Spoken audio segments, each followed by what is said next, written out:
জীবনের সবচাইতে নির্মম ঘটনা হচ্ছে মরণ। সবচাইতে ভয়ঙ্কর অভিজ্ঞতা কোন প্রাণীর জন্য সর্বোচ্চ এবং সবচাইতে ভয়ঙ্কর অভিজ্ঞতা হচ্ছে মৃত্যু। ওই ফেরেশতা বলে, মালাকুল মাউত আপনি কই যান? মালাকুল মাউত বলে, একটু আগে আল্লাহ ফরমান জারি করেছে, চতুর্থ আসমানে আমার নবী ইদ্রিসের রূহ কবজ করো। সাইয়েদানা ইদ্রিস থাকে দুনিয়ায়, চতুর্থ আসমানে পামু কই? আল্লাহ কয় কথা নাই, দৌড় দে। আল্লাহ বলেছে, নবী আজীবন থাকতে চাইলে থাকেন, আর আসতে চাইলে চলে আসেন। আমি থাকতে না চেয়ে আল্লাহর কাছে চলে যাওয়ার ইচ্ছা করলাম। আল্লাহ, আমার 1000 বছরের দরকার নাই, আমি আমার 1000 বছর থেকে 60 বছর আমার ছেলে দাউদরে আমি দিয়ে দিলাম। মুসা আলাইহিস সালামের মেজাজ বড় গরম। উনি বললেন, কি করবি? কয় আপনারে মারমু। কয় এদিকে আয়। মালাকুল মাউত মনে মনে ভাবে, এতদিন সব মানুষগুলো আমারে দেখলে দিত দৌড়, আজকে মনে হয় আমারে দিতে হবে দৌড়। এক পা আগায়, দুই পা পেছায়, সাহস করে সামনে গেলেন। আবার মুসা আলাইহিস সালাম দিলেন এরকম থাপ্পড়। ফাসাক্কাহু ফাফাকু আইনা, বুখারীর বর্ণনা, এক থাপ্পড়ে চোখ নাই। এই দিন না, আরো দিন আছে। খেলা হবে সেদিন, খেলা হবে, ফাইনাল খেলা। এই পৃথিবীতে ক্ষণিকের জন্য আমরা এসেছি, হ্যাঁ, very short period of time. আসল সময় শুরু হবে সেদিন, কিয়ামতের দিনটাই, যেদিন আমরা উলঙ্গ হয়ে দাঁড়াবো। সূর্যটা মাথার কাছে চলে আসবে, সূর্যের তীব্র তাপে মাথার মগজগুলো গলে গলে নাকের ছিদ্র আর কানের ছিদ্র দিয়ে বেয়ে বেয়ে পড়বে। জিহ্বাটা কুকুরের মতো তৃষ্ণায় বের হয়ে নাভির সামনে এসে ঝুলতে থাকবে, কুকুর যেমনি ঝুলায়। সবাই তৃষ্ণার্ত, ক্ষুধার্ত, ঘরমাক্ত, পেরেশান, চিৎকার, চেঁচামেচি, কান্না, বিলাপ। সবার মুখে একটাই আওয়াজ, আল্লাহ আমার বাঁচাও। ওই দিনের জিকিরের নাম কি? বাঁচাও। রব্বুল আলামিন বলেন, ওই কঠিনতম দিনে যদি বাঁচতে চাও, দুনিয়ার মায়াকে ভুলে যাও, আখিরাতের জন্য প্রস্তুতি নিয়ে ফেলো। বাল তুসিরুনাল হায়াতাদ দুনিয়া ওয়াল আখিরাতু খায়রুন ওয়া আবকা। তোমরা এই দুনিয়ার জীবনটারে অনেক বড় মনে করো এটাই আসল। আল্লাহ বলে, এটা আসল না, এটা নকল। আসল হচ্ছে আখিরাত, ঠিক কি না? এই দুনিয়ার জীবন হলো স্থায়ী, আখিরাতের জীবন হলো চিরস্থায়ী জীবন। এই দুনিয়ার জীবনটা উত্তম নয়, আখিরাতের জীবনটা উত্তম। কার কথা? আল্লাহর কথা। বাল তুসিরুনাল হায়াতাদ দুনিয়া, তোমরা এই দুনিয়ার জীবনকে বড় মনে করো, দুনিয়া করো। তোমরা আব্দুল্লাহ না হয়ে আব্দুদ দুনিয়া হয়েছো, আল্লাহর দাস হও নাই, দুনিয়ার দাস হয়েছো। তোমরা দুনিয়া করো, দুনিয়াটা ক্ষণস্থায়ী, চিরস্থায়ী হচ্ছে আখিরাত। কার কথা? এজন্য আল্লাহ বললেন, ওয়ালাল আখিরাতু খায়রুল লাকা মিনাল উলা। ও নবী, দুনিয়া নয়, আখিরাত আপনার জন্য উত্তম। সুবহানাল্লাহ। আখিরাত এটা সেরা, এটা স্থায়ী, এটা উত্তম, দুনিয়াটা নয়। You prioritize this life in this world, but the life after death much more better than this worldly life. এই দুনিয়াকে তুমি বড় মনে করো, দুনিয়াটাই সব মনে করো। দুনিয়াটাই সব নয়, আরো বড় জগৎ আছে না নাই? এই দুনিয়াটা আসলে একটা মোহ। এটা কি? একটা খেলার মধ্যে আমরা পড়ে আছি, মোহাচ্ছন্ন, লোভাতুর হয়ে আছি। চাকচিক্যময় দুনিয়া দেখে এর পরীক্ষার ভেতরে পড়ে আখিরাতকে আমরা ভুলিয়ে গিয়েছি। আর আল্লাহ বলেছেন, দুনিয়া নয়, শ্রেষ্ঠ হলো আখিরাত। ওই আখিরাতের জন্য তোমরা সামান জোগাড় করো। চিল্লায় বলেন ঠিক কিনা? আবার আল্লাহ বললেন, এই দুনিয়ার জীবনটা হলো মাতাউল গুরুর, ওয়া মাল হায়াতুদ দুনিয়া ইল্লা মাতাউল গুরুর। দুনিয়ার জীবনটা হলো সাময়িক ভোগের সামগ্রী, সাময়িক ভোগের বিষয়। আজ আছে কাল নাই, হাতের ময়লা, ঝেড়ে দিলে সব শেষ, ঠিক কিনা? আবার আল্লাহ বললেন, এই দুনিয়ার জীবন হলো লাইবুন ওয়া লাহবুন, ওয়া মাল হায়াতুদ দুনিয়া ইল্লা লাইবুন ওয়া লাহবুন। দুনিয়ার জীবন হলো খেল তামাশা, মরলে সব শেষ হয়ে যাবে। চিল্লায় বলেন ঠিক কিনা? আমরা লোভের মধ্যে পড়ে আছি, মোহাচ্ছন্ন। কখন যে ডাক চলে আসবে আমরা জানি? চিল্লায় বলেন জানি। কেন বান্ধো দালান ঘর রে মন আমার, কেন বান্ধো দালান ঘর? চিল্লায় বলেন ঠিক কিনা? ওমাল হায়াতুদ দুনিয়া ইল্লা মাতাউল গুরুর। দুনিয়ার জীবনটা এটা ভোগের সামগ্রী, আজ আছে কাল নাই।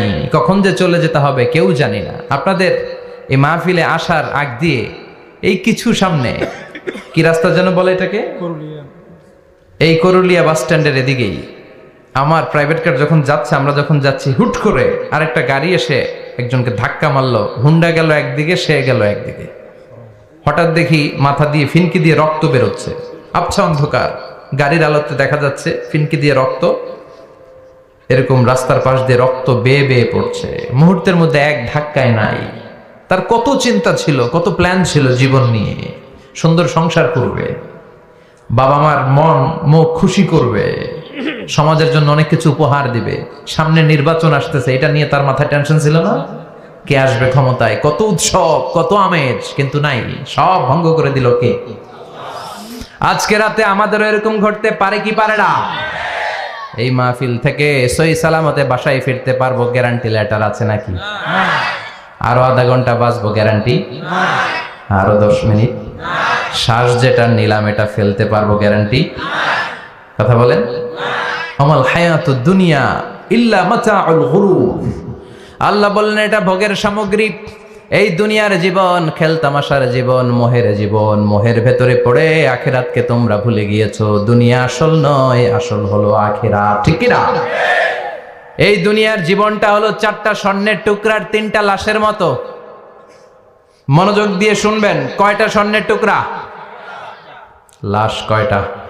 বনি ইসরায়েলের জামানাতে 3 যুবক ভাগ্যের সন্ধানে, ভাগ্য চেঞ্জ করার জন্য কাজের সন্ধানে তারা বের হয়েছে। পথিমধ্যে গুপ্তধন পেয়েছে, 4টা স্বর্ণের টুকরা পেয়েছে 3 জন। কয়জন? কয়টা স্বর্ণের টুকরা? 4টা স্বর্ণের টুকরা পেয়ে মহা খুশি, খুশিতে বাকবাকুম। কে আমাদেরকে পায়? আজকে স্বর্ণের টুকরা ভাগ করে আমরা অনেক ধনী হয়ে যাব। এক বন্ধু বলল, পেটে অনেক ক্ষুধা লেগেছে, আগে বাজার থেকে খাবার নিয়ে আয়, তারপরে 3 জন বন্ধু মিলে 4টা স্বর্ণের টুকরা ভাগ করে নিয়ে যাব। এক বন্ধুকে বাজার থেকে রুটি কিনে আনানোর জন্য পাঠিয়েছে। বাকি 2 বন্ধু এবার বসে বসে পরামর্শ করে, ওইটারে যদি মেরে ফেলতে পারি ভাগ বটোয়ারার দরকার নাই, তুই নিবি 2টা, আমি নিব 2টা। সহজ হয়ে গেল না? ও নিবে 2টা, এ নিবে 2টা, আর ওটার মেরে ফেলবো। যেটা রুটি আনতে গেছে ওটা মনে মনে ভাবে, রুটিতে যদি বিষ মিশাতে পারি। কি মিশাতে পারি? আর ওই 2টারে যদি খাওয়াইতে পারি তাহলে সব আমার, গোটা দুনিয়া আমার, দুনিয়াকে মজা লেলো, দুনিয়া তোমার। যেই চিন্তা ওই কাজ। রুটির মধ্যে বিষ মেখে এনে বন্ধুদের কাছে দিয়েছে। 2 বন্ধু মিলে ওইটারে ঘুষান শুরু করছে। ঘুষাইতে ঘুষাইতে শেষ, একটা শেষ, উইকেট একটা পড়ছে। কয়টা? একটা। আর আছে উইকেট কয়টা? ওই 2 উইকেট। কয় ক্ষুধা লাগছে এটারে মারতে, অনেক কষ্ট হয়েছে, আগে খাইয়া লই। আগে কি করি? ওই 2টা মিলে বিষ মাখানো রুটি খেতে শুরু করেছে। বিষ খাওয়ার পর ওই 2 উইকেটও শেষ, কেউ নাই, 3টাই লাশ হয়ে পড়ে আছে, 4টা স্বর্ণের টুকরা পাশে পড়ে আছে। এটাই হলো দুনিয়ার জীবন। চিল্লায় বলেন ঠিক কিনা? এজন্য আল্লাহ বললেন, গোলাম থাকতে আসো নাই, চলে যাবা। কুল্লু নাফসিন যায়িকাতুল মাউত সুম্মা ইলাইনা তুরজাউন। সবাইকে মরতে হবে, কেউ থাকবে না। এই পৃথিবীতে প্রাণ নিয়ে যারা আগমন করার সুযোগ পেয়েছে সবাই মরবে। আজ হোক কাল, আগে হোক পরে, সবাইকে যেতে হবে। চিল্লায় বলেন ঠিক কি না? আবার আল্লাহ বললেন, আইনামা তাকুনু ইউদরিকুমুল মাউত। যেখানেই থাকো না কেন মৃত্যু তোমাদেরকে ছাড়বে না। মৃত্যু তোমাদেরকে সাক্ষাৎ করবে, মৃত্যু তোমাদেরকে খুঁজে বের করবে।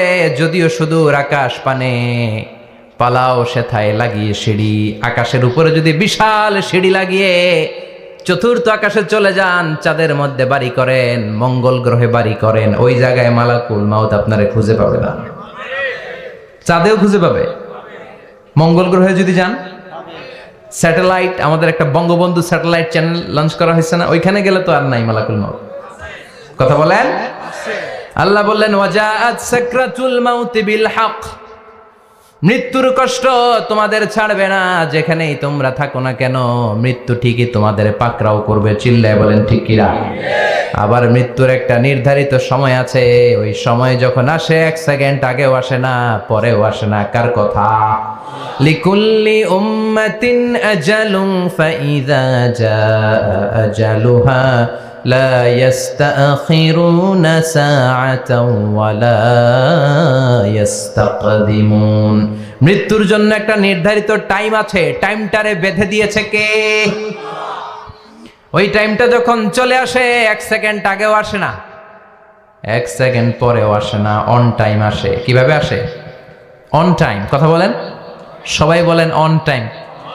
Death will come on time, death never late. মৃত্যু যখন আসে অন টাইমে আসে, নির্ধারিত একটা সময় আসে, ওই সময়ের আগেও আসে না, পরেও আসে না। 1 সেকেন্ড আগেও আসবে না, পরেও আসবে না। মনে করেন আপনাকে রব্বুল আলামিন 60 বছরের হায়াত দিয়েছে, আপনার বয়স এখন 50 বছর, আরো বাকি কয় বছর? এখন গোটা বিশ্বের সবাই মিলে যদি আপনারে মারতে চায়, কিছু করতে পারবে নাকি? কথা বলেন। আবার রব্বুল আলামিন আজ রাত 12টায় আপনার হায়াত কেড়ে নেবে, মালাকুল মাউত এসে রুহু কবজ করবে। দুনিয়াতে আর থাকার কোনো পারমিশন আপনার নাই, থাকার কোনো সুযোগ নাই। গোটা বিশ্বের সবাই মিলে যদি আপনারে রাখতে চায়, রাখতে পারবে নাকি? কথা বলেন। চলে যেতে হবে। এই পৃথিবীতে আসার একটা সিস্টেম থাকে, যাওয়ার কোনো সিস্টেম নাই, ঠিক কি না?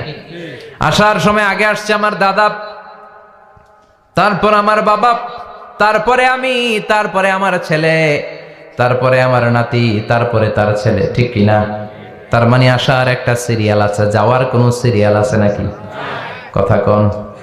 নাকি সিস্টেম দাদা আগে আসছে, দাদাই আগে যাবে, নাতি যেতে পারবে না? কথা বলেন।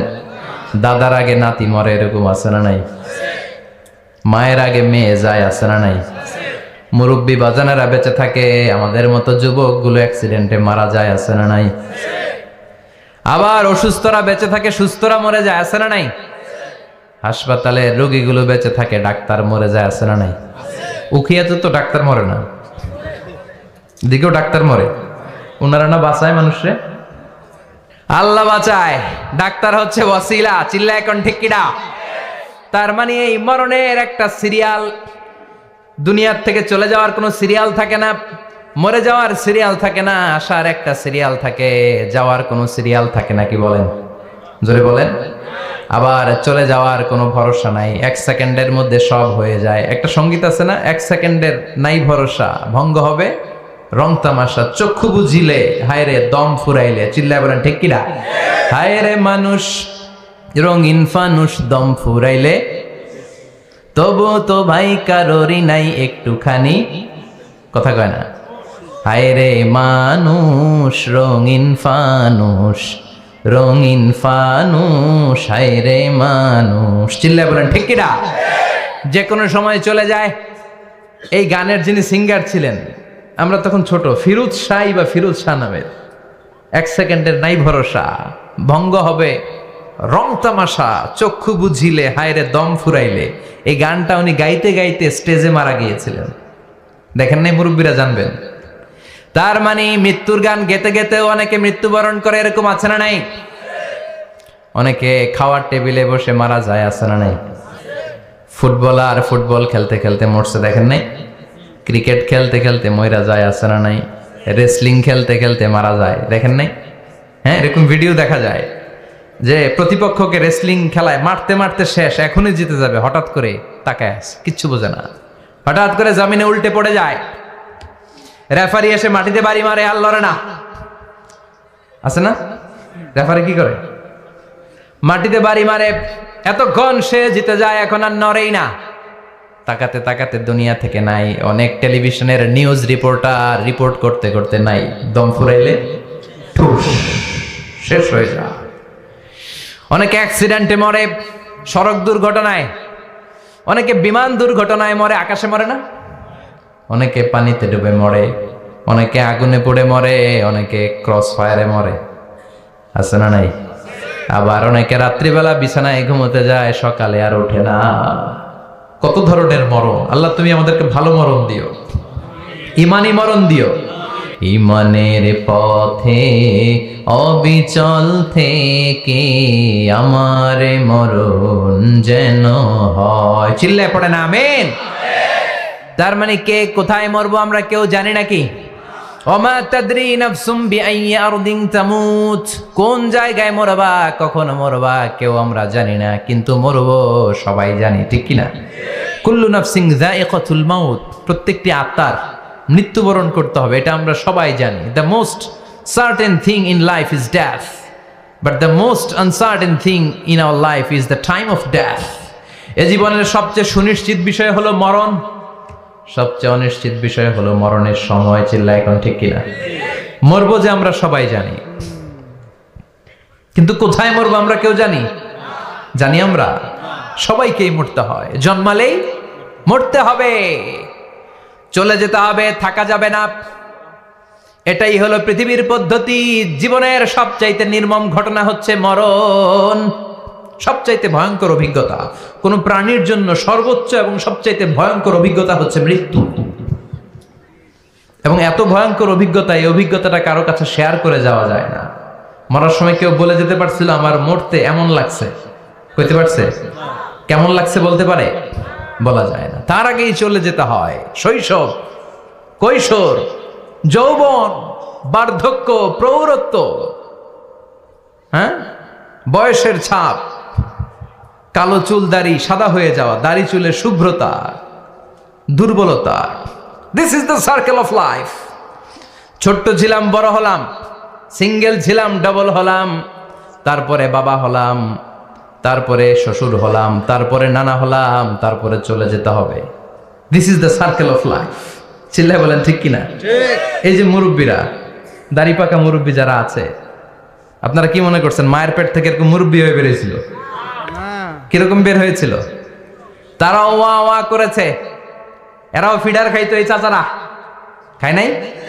এরাও ফিডার খেত, এরাও মায়ের বুকের দুধ খেত, এরাও ছোট্ট বাচ্চাদের মতো গরমকালে পানির মধ্যে ডুবাইতো। স্কুল ফাঁকি দিয়ে বাচ্চারা ডুবায়, আছে না নাই? উখিয়াতে এরকম নাই? ছোট্ট বাচ্চা ছিল, বড় হলো, বার্ধক্যে উপনীত হলো। This is the circle of life. চলে যেতে হবে। বিশ্বনবী বললেন আমার উম্মতি মা বাইনা সিত্তিনা ইলা সাবঈন, আমার উম্মতের গড় বয়স হলো 60 থেকে 70। এই উম্মতের গড় বয়স কত? 60 থেকে 70। ওয়া আকাল্লুহুম মাইয়াজুজু যালিক, অল্প কিছু মানুষ আছে যারা 70-এর বেশি হায়াত পায়। এখানে 70-এর বেশি আছেন কারা? হাত তোলেন দেখি তো। কয়জন? একজন, দুইজন, তিনজন। মাশাআল্লাহ, আল্লাহ আরো হায়াত দেখ, আল্লাহ এদেরকে আরো হায়াত দারাজ করুক। চিল্লায় বলেন আমিন। তার মানে আমার উম্মতি মা বাইনা সিত্তিন ইলা সাবঈন। বিশ্বনবী বললেন এই উম্মতের গড় বয়স 60 থেকে 70, আর 70-এর বেশি হায়াত পাবে। ওয়া আকাল্লুহুম মাইয়াজুজু যালিক, 70-এর বেশি পাবে হাতে গোনা, গুনে বের করে ফেলা যায়, একজন, দুইজন, তিনজন। বাকি সব 60-এর আগে নাই, ঠুস।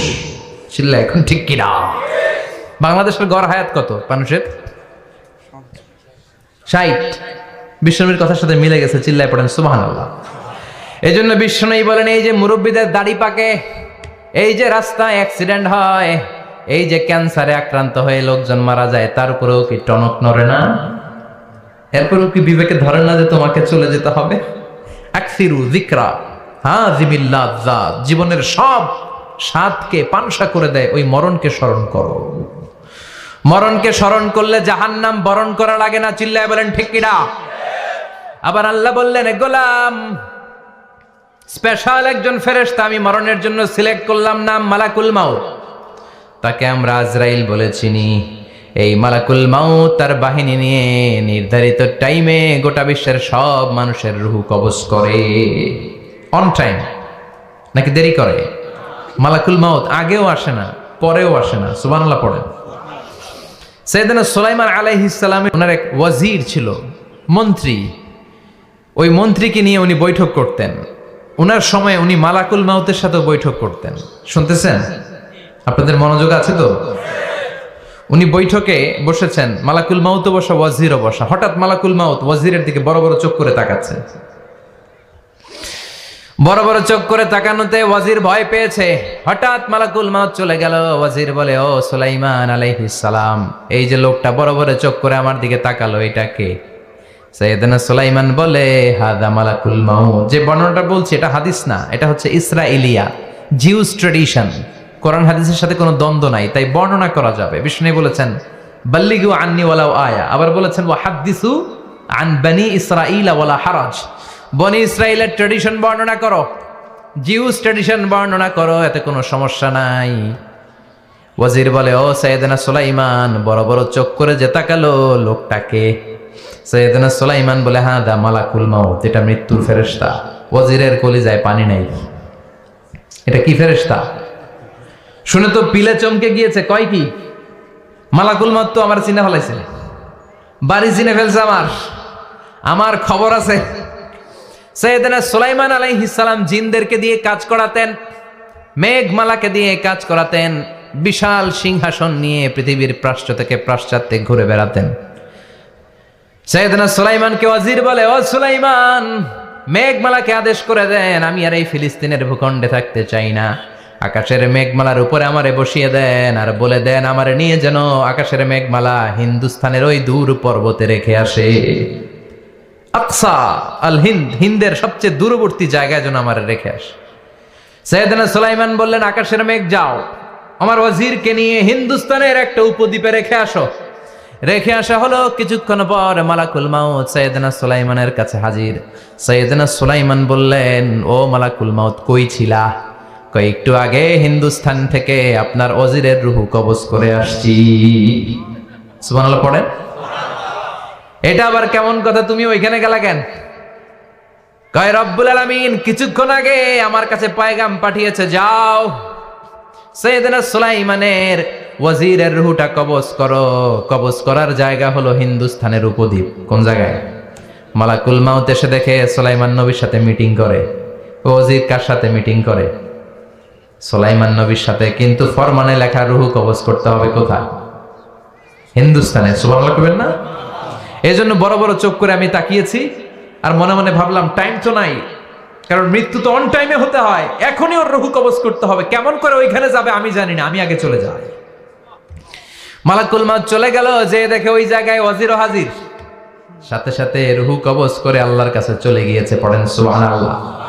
এজন্য আল্লাহ বললেন মালাকুল মাউত আমি নির্ধারণ করে দিয়েছি, পৃথিবীর প্রতিটি মানুষ মালাকুল মাউতকে দেখবে, চাক্ষুষ দেখবে, ভালো হলেও দেখবে, খারাপ হলেও দেখবে। কার কথা? ভালো মানুষ যদি হয়, আল্লাহওয়ালা যদি হয়, ইসলাম প্রিয় যদি হয়, ডানপন্থী যদি হয়, মৃত্যুর সময় মালাকুল মাউত আলা সূরাতি শাবিন আলা আহসানি সূরা, একজন যুবকের আকৃতিতে চমৎকার ধবধবে সাদা একটা জুব্বা পরে, জান্নাত থেকে জান্নাতি কাফন নিয়ে, হানুত মিন হানুতিল জান্নাহ, জান্নাতের সুগন্ধি নিয়ে মুমূর্ষু রোগীর মাথার সামনে এসে বসে যায়, আর দেহটার ইঙ্গিত করে বলে ইয়া আইয়াতুহান নাফসুত তাইয়্যিবা, ও পবিত্র আত্মা। আরেক বর্ণনায় এসেছে ইয়া আইয়াতুহান নাফসুল মুতমাইন্নাহ, ও প্রশান্ত আত্মা, উখরুজি ইলা মাগফিরাতিম মিনাল্লাহ, আল্লাহর ক্ষমার দিকে বের হয়ে আসো। উখরুজি ইলা মাগফিরাতিম মিনাল্লাহি ওয়া রিদওয়ান, আল্লাহর ক্ষমার সন্তুষ্টির দিকে রূহটা বের হয়ে আসো। স্মুথলি বলার সাথে সাথে মুমিনের দেহ থেকে রূহটা বের হয়ে আজরাইলের হাতে চলে যায়। স্মুথলি বলার সাথে সাথে স্বাচ্ছন্দ্যে আনন্দে মুমিনের দেহ থেকে রূহটা সা করে বের হয়ে মালাকুল মাউতের হাতে এসে পড়ে। পড়েন সুবহানাল্লাহ। আল্লাহ এমন মৃত্যু তুমি আমাদের নসিবে রেখে দিও, চিৎকার করে পড়েন আমিন। আর যারা ইসলাম মানে নাই, আর যারা কোরআন মানে নাই, আর যারা দিন কায়েমের আন্দোলন করে নাই, দিনকে ভালোবাসে নাই, বাম আর রামপন্থী ছিল, নাস্তিক ছিল, ইসলাম বিরোধী ছিল, তাদের কাছেও মালাকুল মাউত আসে কি আসে না? চিল্লায় বলে না, আসে কি আসে না? তাদের কাছেও আসে, কিন্তু আলা সূরাতি আকবাহি রাজুল, একজনের চেহারা যত ভয়ঙ্কর হতে পারে, যত নিকৃষ্ট হতে পারে, এরকম ভয়ঙ্করতম নিকৃষ্ট দুর্গন্ধওয়ালা একটা চেহারা নিয়ে আসে। রিজলাহু ফিল আরদ, পা থাকে জমিনে, রাসুহু ফিস সামা, হাদিসের বর্ণনা পা দুইটা জমিনে, মাথা আকাশে। এসে ধমক দিয়ে জালিমের মাথার সামনে এসে বলে ইয়া আইয়াতুহান নাফসুল খাবিসা, হে পাপাত্তা, হে অপবিত্র আত্মা, উখরুজি ইলা সাখাতিল্লাহি ওয়া গাদাবিহি, আল্লাহর রাগের দিকে, আল্লাহর অসন্তুষ্টির দিকে বের হয়ে আয়। মালাকুল মাউতের এই অর্ডার পাওয়ার সাথে সাথে রূহটা কিন্তু বের হয় না। মুমিনের রূহকে ডাক দিলে যেমনি স্মুথলি বের হয়, কাফিরের রুহ এভাবে বেরোয় নাকি? কথা বলেন। রুহুটা ডানে যায়, ফাতাতাফাররাক, একবার রুহুটা ডানে যায়, আবার রুহুটা বায়ে যায়, আবার সামনে যায়, পায়ে যায়, হাতের মধ্যে ঢুকে ডানে বায়ে যায়। মালাকুল মাউত আবার ধমক দিয়ে বলে, ইয়া আইয়াতুহান নাফসুল খাবিসা, পাপাত্তা বের হয়ে আয়। রুহুটা আবার ডানে যায়, বায়ে যায়, সামনে যায়, পেছনে যায়। এবার ঘপাস করে মালাকুল মাউত রুহুকে ধরে টান মারে। সারা দেহটা থেকে প্রাণ রস সিক্ত করতে করতে দেহ থেকে রুহুটাকে টেনে হিচড়ে বের করে আনে। আর মুমূর্ষ রোগীটা চিৎকার মারতে থাকে, পড়েন না আউযু বিল্লাহ। একটা জীবন্ত ছাগলের চামড়াগুলো জবাই না দিয়ে কেউ যদি টেনে টেনে বের করে, ছাগল জবাই হয় নাই কিন্তু চামড়া এক পাশ থেকে টেনে টেনে টেনে হিচড়ে আপনি গা থেকে বের করলে যত কষ্ট হয়, এর চেয়েও বেশি কষ্ট দিয়ে মালাকুল মাউত বামপন্থী আর কাফেরদের রুহুটা দেহ থেকে বের করে আনে, পড়েন না আউযু বিল্লাহ। আমাদের রুহুটা যেন আল্লাহ, মুমিনদের রুহু আপনি যেভাবে কবজ করান ওইভাবে যেন আমাদের রুহুটা বের হয়ে আসে। আরো জোরে পড়েন আমিন। এজন্য আল্লাহ বললেন, বাল তুসিরুনাল হায়াতাদ দুনিয়া ওয়াল আখিরাতু খায়রু ওয়া আবকা। পাগলের মতো মোহাচ্ছন্ন হয়ে এই দুনিয়াটার পেছনে ছুটে বেড়াও। এই দুনিয়া আসল নয়, আখিরাত হলো আসল। চিল্লায় বলেন ঠিক কিনা? অস্থির, আমরা ব্যস্ত দুনিয়ার লোভে আর মোহে পড়ে আমাদেরকে যে মরতে হবে, চলে যে যেতে হবে, এটা ভাবার সময় আমাদের নাই। চিল্লাই কোন ঠিক কিনা? এজন্য বলা হয় মুতু ক্বাবলান তামুতু, মরার আগে একবার মরো। হাসিবু ক্বাবলান তুহাসাবু আলাইক, তোমার হিসাব কিয়ামতের দিন করার আগে তুমি তোমার হিসাব করো। জীবনে কি কি পাপ করেছি আমি জানি, আমার চেয়ে ভালো কেউ জানে না। চিল্লায় বলেন ঠিক কিনা? কি কি অন্যায় করেছি আমার হৃদয়ের মধ্যে কথাগুলো আছে না নাই? পৃথিবীর কেউ না জানলেও আমি জানি কি জানি না? পৃথিবী না জানুক আমি তো জানি, আমি কি পাপ করেছি হায়। পৃথিবী না জানুক আমি তো জানি, আমি কি পাপ করেছি হায়। আমার পাপের করলে বিচার, বাঁচার উপায় নাই আমার। দয়াময় প্রভু মাফ করো আমায়, মাফ করো আমায়। পড়ে না আমি আর জোরে আমিন। এজন্য হাসিবু ক্বাবলা আন তুহাসাবু আলাইক, তোমার হিসাব বসার আগে নিজে হিসাব করো কি কি করলা। আসল মরণের দিন শটান হয়ে তো শুয়ে পড়ো ভাই, মরার আগে আরেকবার মরো। মরার আগে আরেকবার কি করবেন? কথা বলেন। মরার আগে কি করতে হবে? হঠাৎ একদিন বিছানায় শটান হয়ে শুয়ে যান, চক্ষুটা বন্ধ করেন, ভাবেন মরে গিয়েছেন। এই তো মালাকুল মাউত চলে এসে রুহুটা নিয়ে গেল। আত্মীয় স্বজন চিৎকার চেঁচামেচি শুরু করে দিল, কান্নার রোল পড়ে গেল চারদিকে। মাইকের মধ্য দিয়ে, মসজিদের মাইকে অ্যানাউন্স হয়, অমুক এলাকার নিবাসী অমুক ভাই আমাদের মধ্যে দুনিয়ায় নাই, তার জানাজা হবে এশার নামাজের পর। সবাই এসে রুহের মাগফিরাত করেন। সবাই আপনারে দেখতে আসবে, কেঁদে কেঁদে লোকজন আপনারে কবর দিতে আসবে। চিল্লায় বলেন ঠিক কিনা? কেঁদে কেঁদে সবাই আসবে, দেখার জন্য আসবে। ছেলেগুলো কাঁদবে, স্ত্রী কাঁদবে, বাবা মা কাঁদবে, বন্ধু বান্ধব কাঁদবে। আর ঘরের মধ্যে রাখা হবে না। এবার আপনাকে গোসল দেওয়ার পালা। চক্ষু বন্ধ করে চিন্তার দরকার আছে না নাই? কথা বলেন। হঠাৎ করে, হঠাৎ করে শুনবি একদিন আমার মৃত্যুর খবর। কেঁদে কেঁদে আসবে সবাই দিতে আমায় কবর, দিতে আমায় কবর। ঠিক কিনা? একটু চোখটা বন্ধ করে ভাবেন, আপনাকে গোসল দেয়া হবে, জামাগুলো খোলা হবে। এত টাকা দিয়ে যে দামি গোসলখানা টাইলস লাগিয়ে ঘরে বানালেন, আপনার শেষ গোসলটা কি ওই দামি গোসলখানায় হবে? লাশ যেখানে ধোয়া হয় ওই জায়গায় ধোয়া হবে, আপনাকে কাফন পরানো হবে। আপনার কলিজার টুকরা ছোট বাচ্চাটারে বলা হবে, আব্বু দেখে যাও তোমার বাবারে শেষবারের মতো দেখো। আপনার বাবা মা শেষবারের মতো একটা নজর দিয়ে আপনার চেহারাটা দেখে নিবে। বন্ধু বান্ধবরা শেষবারের মতো একবার আপনারে দেখে নিবে। জানাজার জায়গায় নেওয়া হবে। হবে না এই ঘটনাটা আমাদের? হ্যাঁ, হবে কি না? হাজার হাজার মানুষ শেষ বিদায় দেওয়ার জন্য আসবে। 4টা তাকবীর দিয়ে ইমাম নামাজ শুরু করবে। আল্লাহু আকবার, আল্লাহু আকবার, আল্লাহু আকবার, আল্লাহু আকবার বলে নামাজ শুরু করবে। নামাজ শেষ, এবার পালকিতে করে কবরে যাওয়ার পালা। আহা, যেতেই হবে, যেতেই হবে। পালকিতে করে লোকজন নিতে শুরু করবে। কবরস্থানের ওই জায়গায় যেখানে মানুষ বছরে মানুষ না মরলে যায় না, ওই গহীন নিঝুম কবরস্থানে ঢুকানো হবে। পালঙ্ক থেকে নামিয়ে আপনার জন্য করে রাখা আগ থেকে কবরটার মধ্যে শুইয়ে দেয়া হবে। উপরে বাঁশ দিয়ে ছাউনি, শেষবারের মতো সবাই দেখে বাঁশের ছাউনির উপরে মাটি চাপা দিবে। ঠিক কিনা? চলে যাবে সবাই, কেউ নাই, অন্ধকার, শুধু অন্ধকার। এই অন্ধকার যেন শেষ হতে চায় না। এই ঘটনা ঘটবে না আমাদের? কথা বলেন, ঘটবে কিনা? এজন্য মরার আগে এগুলো চিন্তার দরকার আছে না নাই?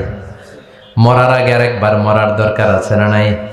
এজন্য রব্বুল আলামিন বলেন, বাল তুসিরুনাল হায়াতাদ দুনিয়া ওয়াল আখিরাতু খায়রুম ওয়া আবকা। এই দুনিয়ার জীবনটাকে তোমরা আসল জীবন মনে করো, এটা আসল জীবন নয়। আসল জীবন হলো কবরের জীবন। চিল্লায় বলেন ঠিক কিনা? আল্লাহ তোমার এই দুনিয়ায়, আল্লাহ তোমার এই দুনিয়ায় কেউ আসে কেউ চলে যায়, তবু তোমার ভয়ে কারো কাঁদে না হৃদয়। ঠিক কিনা? আসে আর চলে যায়। প্রতিদিন মাইকে অ্যানাউন্স শুনি, অমুক এলাকার অমুক লোক নাই। দাদা গেল, বাবা গেল, বড় ভাই গেল, আত্মীয় স্বজন গেল, আমাকেও যেতে হবে, এই চিন্তা মাথায় নাই। চিল্লা এখন ঠিক কিনা? এজন্য লাইফটা হলো one time, one chance. Second কোনো চান্স আপনাকে দেয়া হবে নাকি? কাফেররা বলবে, ইয়া রাব্বি আরেকটা সুযোগ দেন। লাউ আন্না লানা কাররা ইয়ানি মাররা, আল্লাহ আরেকটা সুযোগ যদি পেতাম দুনিয়াতে ভালো করে আসতাম। আল্লাহ বলবেন, ইন্নাহা কালিমাতুন কাইলুহা, এটা শুধু তাদের মুখের কথা, তাদেরকে আবার সুযোগ দিলেও তারা কিচ্ছু করবে না। চিল্লা এখন ঠিক কিনা? এজন্য একটা চান্স আমরা পেয়েছি, এই দুনিয়ার ওয়ান চান্সে আমরা ভয় পাবো একজনকে। চিল্লায় বলেন তিনি কে? আল্লাহ। এজন্য যেতে আমাদেরকে হবে। এই মরণ থেকে পালানোর কোনো সুযোগ কেউ পালাতে পারে নাই। এই মরণ হলো আখিরাতের প্রবেশদ্বার। মরণ নামক পালকিতে চড়ে আমরা কবরের ভেতরে ঢুকি। মরণ হলো প্রথম পর্ব, কবর হলো দ্বিতীয় পর্ব। যেরকম ঠিক কিনা? এজন্য বিষ্ণু বললেন, আল কবর রাউদাতুম মিন রিয়াদিল জান্নাহ আও হুফরাতুম মিন হুফারিন নার। কবর হলো কারো জন্য জান্নাতের বাগান, কারো জন্য জাহান্নামের গর্ত। আমরা বলি, আল্লাহ আমাদের কবরটারে জান্নাতের বাগান বানাও। আরো জোরে পড়েন আমিন। আবার বিষ্ণু বললেন, ইন্নাল কবর আউয়াল মানজিল মিন মানাজিলিল আখিরাহ। কবর হলো আখিরাতের মানজিল গুলার প্রথম মানজিল। আখিরাতে একটার পরে একটা অনেকগুলো স্টেশন আপনাকে পার হতে হবে। প্রথম স্টেশনটার নাম হলো কবর। প্রথম স্টেশনের নাম কি? এই কবর নামক স্টেশনে যদি আপনি মাফ পেয়ে যান, সামনের সব স্টেশনগুলোতে মাফের ব্যবস্থা করবে কে? আল্লাহ। আর কবর নামক স্টেশনে যদি ধরা খেয়ে যান, আপনার মায়ের আছে না নাই? লাশটাকে যখন রাখা হয়, লাশটা চিনে কে আমারে রাখলো, কে আমাকে ধৌত করলো, কে আমারে কাফন পড়ালো। এজন্য বিষ্ণুই বলেছেন, মুমূর্ষের সামনে বসে বসে পড়ো, লা ইলাহা ইল্লাল্লাহু মুহাম্মাদুর রাসূলুল্লাহ। লাকিনু মাউতাকুম লা ইলাহা ইল্লাল্লাহ। মুমূর্ষের সামনে দাঁড়িয়ে দাঁড়িয়ে পড়ো লা ইলাহা ইল্লাল্লাহ। এই লা ইলাহা হচ্ছে জীবিতদের জন্য কালিমা, আর আমরা মরার পরে এই জিকির করি। ঠিক কি না? আমাদের দেশের অনেক জায়গায় লাশ নিয়ে কবরে যাওয়ার সময় লা ইলাহা পড়ে না। না, এটা আগের জিকির, মরার আগের জিকির। মরার আগে আপনাকে অ্যানাউন্সমেন্ট দিতে হবে আল্লাহ ছাড়া কোনো ইলাহ নাই, বিশ্বনবী হচ্ছেন শেষ নবী এবং রাসূল। চিল্লায় বলেন ঠিক কিনা? লাশটাকে যখন রেখে দেয়া হয়, বিশ্বনবী যত মানুষকে কবরে রেখেছেন আর বলেছেন ইস্তাগফিরু লিআখিকুম, তোমার ভাইদের জন্য তোমরা দোয়া করো, ফাইন্নাহুল আনা ইউসআল, এখনই তাকে কবরে সওয়াল করা হবে। কবরে প্রশ্ন আছে না নাই? কথা বলেন। বিশ্বনবী খাদিজাতুল কুবরা, ওনার প্রথম স্ত্রী খাদিজাতুল কুবরা তাহেরাকে কবরের মধ্যে রেখে দিয়ে কাঁদতে শুরু করলেন, চোখের পানি ছেড়ে অনেক দোয়া করলেন। দোয়া শেষে সব সাহাবারা ঘরে ফিরে যায়, বিশ্বনবী যায় না। সাইয়েদনা আবু বকর বললেন, ও নবী চলেন ঘরে যাই, অনেক তো দোয়া করলেন। বিশ্বনবী বললেন, আবু বকর তুমি যাও, আমি যাব না। এইটা সাধারণ মহিলা না, এটা বিপদের দিনের সঙ্গিনী খাদিজা। মক্কায় যখন আমার কেউ ছিল না, খাদিজা আমারে ভুলে নাই। 3 বছর কাফিররা আমাকে জেলখানায় বন্দি রেখেছে, নাম শিয়াবে আবি তালেবের জেলখানা। আমার স্ত্রী ওই জেলখানার জীবনেও আমারে ছাড়ে নাই, আমার সাথে 3 বছর খাদিজাও জেল খেটেছে। এই একটাই মহিলা, যেই মহিলাকে আল্লাহ আরশের উপর থেকে সালাম দিয়েছে, মহিলাটার নাম খাদিজা। আল্লাহু আকবার।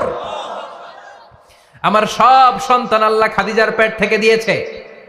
ফাতেমাতুজ জোহরা খাদিজার মেয়ে, জাইনাব খাদিজার মেয়ে, উম্মে কুলসুম খাদিজার মেয়ে, রুকাইয়া খাদিজার মেয়ে, আবুল কাসেম বিশ্বনবীর ছেলে খাদিজার ছেলে, আব্দুল্লাহ যাকে তাইয়্যিব এবং তাহের নামে আমরা চিনি, সেও খাদিজার ছেলে। সুবহানাল্লাহ। ও আবু বকর, আমার এই কলিজার টুকরা প্রিয়তমা খাদিজারে রেখে দিয়ে কেমনে বাসায় যায়? তুমি যাও, আমি দাঁড়িয়ে থাকবো। এখনই মুনকার নাকির এসে খাদিজারে প্রশ্ন করবে, আমি দেখবো খাদিজা উত্তর দিতে পারে কিনা। আর প্রশ্নের উত্তর যদি ভুল করে ফেলে, কবরের উপর থেকে আমি নিজে প্রশ্নের উত্তর দিয়ে দেব। সাইয়েদনা জিব্রাইল বললেন, নবী আপনার আর দাঁড়িয়ে থাকার দরকার নাই, আবু বকরের সাথে ঘরে চলে যান। আল্লাহ জানিয়ে দিয়েছে, খাদিজার কবরের প্রশ্নে যদি কোনো সমস্যা হয়, আরশের উপর থেকে খাদিজার প্রশ্নের জবাব আল্লাহ নিজে দিয়ে দিবে। এজন্য কবরের আযাব থেকে বিশ্বনবী পানাহ চেয়েছেন। বিশ্বনবী বলেছেন, আল্লাহুম্মা ইন্না নাউযু বিকা মিন আযাবিল কবর। ও আল্লাহ, কবরের আযাব থেকে তুমি আমাদেরকে বাঁচাও। পড়েন আমিন। কবরে মুমিনদেরকে 4টা প্রশ্ন করা হবে, কাফিরদেরকে 3টা প্রশ্ন। চিৎকার করে বলেন, মুমিনের প্রশ্ন কয়টা?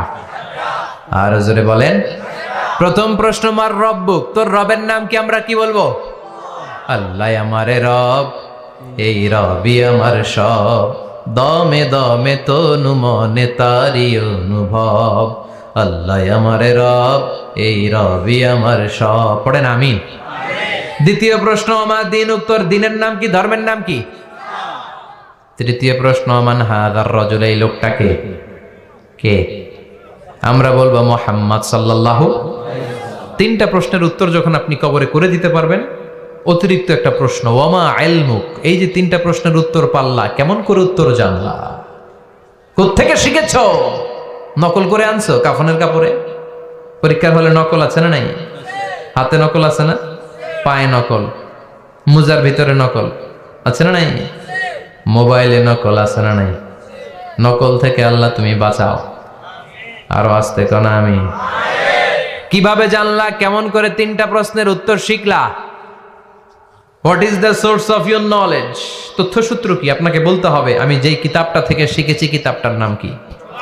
চিল্লায় বলেন, কি নাম? এই কিতাবটা হলো কোরআন।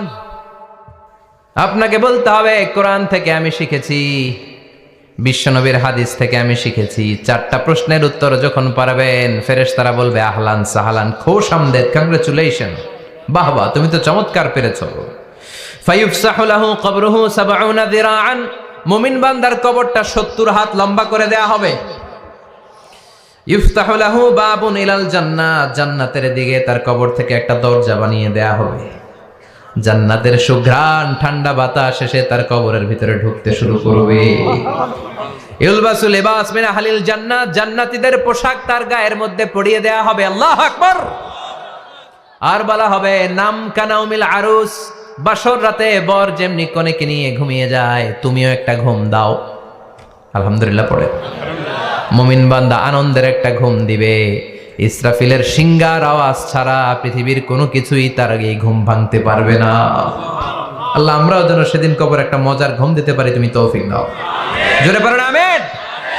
এবার বামপন্থী নাস্তিক আর কাফেরদের পালা, ইসলাম বিদ্বেষীদের পালা, আলেম ওলামাদের শত্রুদের পালা, ইসলামকে যারা বিজয়ী শক্তি হিসেবে মানতে পারে নাই তাদের পালা। চিল্লায় এখন ঠিক কিনা? ওদেরকেও একই প্রশ্ন, রব কে? ওরা বলবে আমি জানি না। আমাদের উত্তর আল্লাহ। ওরা বলবে আমি কিচ্ছু জানি না, আমি সব ভুলে গেছি, আমার মাফ করে দেন, আমি কিছুই জানি না। তবে আমি ইসলাম বিরোধীদের সাথে চলতাম, যারা ইসলাম রে বাস দিত আমি তাদের সাথে স্লোগান দিতাম। এরকম ডাকাইত আছে না নাই? দ্বিতীয় প্রশ্ন, আমার দিন ও তোমার ধর্মের নাম কি? কয় আমার ধর্ম নাই, আমার ধর্ম কর্ম নাই, আমি খালি দুনিয়া কে মজা লেলো, দুনিয়া তোমারই হ্যায়, আমি খালি দুম্মা চলে দুম। আছে না নাই? আমি শুধু মৌজ মাস্তিতে ব্যস্ত ছিলাম, আমার দুনিয়া নাই, দিন নাই, আখেরাত নাই, রবকে আমি জানি না, ধর্মকে জানি না। ইসলাম বিরোধী রাজনীতি আমি করতাম, মাও সেতুংয়ের রাজনীতি, কার্ল মার্কসের রাজনীতি, বুশের রাজনীতি, ডোনাল্ড ট্রাম্পের রাজনীতি, বামপন্থীদের রাজনীতি। চিল্লা এখন ঠিক কিনা? কোনো ধর্ম নাই। এই লোকটাকে চিনো কিনা বলো? বিশ্বনবীর চেহারা দেখিয়ে বলা হবে এই লোকটাকে, কয় জানি না। এরে আমি মানতাম না, এরে আমি গালে দিতাম। এরকম জাহান্নামের নরকীট আর পিতৃ পরিচয়হীন জারদ সন্তান বাংলার দেশেও আছে না নাই? এই মহামানবটাকে গালি দিয়ে পৈশাচিক আনন্দ পায়। পত্রিকায় লিখে, ব্লগের মধ্যে লিখে, ইন্টারনেটে কার্টুন বানিয়ে বানিয়ে পৈশাচিক ফুর্তি করে। এগুলো জাহান্নামের কীট, এগুলো জারদ সন্তান, বাপ মায়ের ঠিক নাই। চিল্লা এখন ঠিক কিনা? আমার নবীরে যারা গালি দেয় এগুলোর বাপ মায়ের ঠিক আছে? এগুলোর কোনো গোড়া আছে? এগুলোর কোনো শেকড় আছে? এগুলো আগাছা চিৎকার করে বলো ঠিক কিনা? বলবে আমি জানি না। ফেরেশতারা বলবে দাঁড়া, আমরা জানি। তোর সাথে কেমন আচরণ করতে হবে আমাদেরকে ট্রেনিং দিয়েছে কে? এবার শুরু হবে মাইর। কি শুরু হবে? কথা বলেন, মাইর। ফায়ুদরাবু বিমা তারিকা মিন হাদিদ, লোহার হ্যামার দিয়ে শুরু হবে মাইর। এক একটা হ্যামারের বাড়িতে মাথাটা ফেটে চূর্ণ বিচূর্ণ হয়ে যাবে, দেহটা জামিনের ভেতরে 70 গজ ডুবে যাবে, দেবে যাবে। ওর চিৎকারে কবরস্থানটাও থারথার করে কাঁপবে। আবার জামিনকে বলা হবে ইলতাইমি, চাপা দে। জামিনে ঢুকে যাওয়ার পরে জামিনের এপাশ থেকে একটা চাপা, মাটি চাপা, বাম দিক থেকে মাটি চাপা, দুই চাপায় ডান দিকের পাজর বায়ে চলে যাবে, বাম দিকের পাজর ডানে চলে আসবে। ওর চিৎকারে কবরস্থানটা থারথার করে কাঁপবে। আল্লাহ এই ধরনের পরিস্থিতি থেকে তুমি আমাদেরকে বাঁচাও। আরো চিৎকার করে বলে না আমিন। এই জন্য কবরের এই প্রস্তুতি নেওয়ার দরকার আছে না নাই? কোরআনের পক্ষে থাকার দরকার আছে না নাই? ইসলামের পক্ষে থাকার দরকার আছে না নাই? ইসলামী আন্দোলনের সাথে থাকার দরকার আছে না নাই? ইসলামের বিজয় চাওয়ার দরকার আছে না নাই? যে লোক ইসলামের বিজয় চায় না, যে লোক চায় না ইসলাম দিয়ে দেশ শাসিত হোক, যে লোক চায় না কোরআনটা সংসদ ভবনে নেতৃত্ব দেখ, তার অন্তরে ঈমান থাকতে পারে নাকি? চিল্লায় বলেন পারে? যে ঈমান প্রয়োজনে জ্বলে ওঠে না, যে ঈমান সত্য ন্যায়ের কথা বলে না, যে ঈমান প্রয়োজনে জ্বলে ওঠে না, যে ঈমান সত্য ন্যায়ের কথা বলে না, যে ঈমান বাস্তবে নাই, যে ঈমান অন্তরে নাই, মুখে শুধু ফাঁকা বলি, কি করে তারে বলো ঈমানে বলি, কি করে তারে বলো ঈমানে বলি, কি করে তারে বলো ঈমানে বলি। চিল্লায় বলেন ঠিক কিনা? এজন্য ঈমানের দাবি হচ্ছে অন্যায়কে প্রতিরোধ করতে হবে, হকের পক্ষে থাকতে হবে।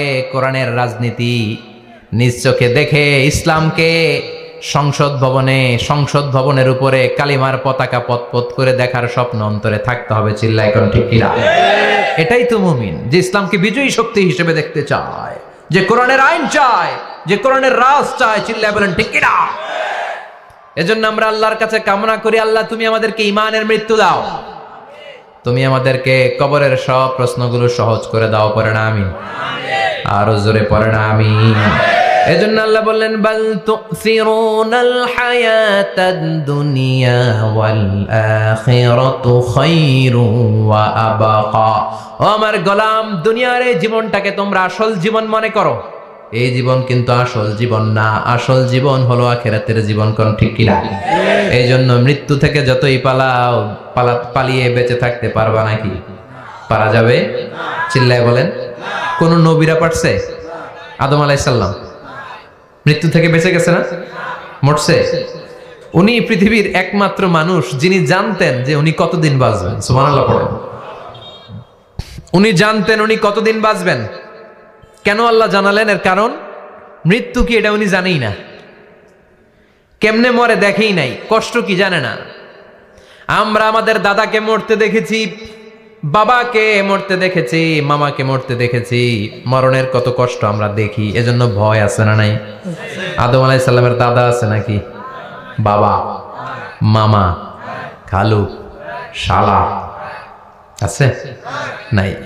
এজন্য মৃত্যু যে কেমন এটা উনি জানতেন না। এজন্য আল্লাহ জানিয়ে দিলেন, আদম পৃথিবীতে তুমি 1000 বছর বাঁচবা। আলফু সানা। লাম্মা খালাকাল্লাহু আদামা ওয়া কানা তুলুহু 60 যিরাআন। বুখারীর বর্ণনা আছে, সাইয়েদনা আদম আলাইহিস সালামকে বানানোর পরে আল্লাহ 60 হাত লম্বা বানালেন। কয় হাত?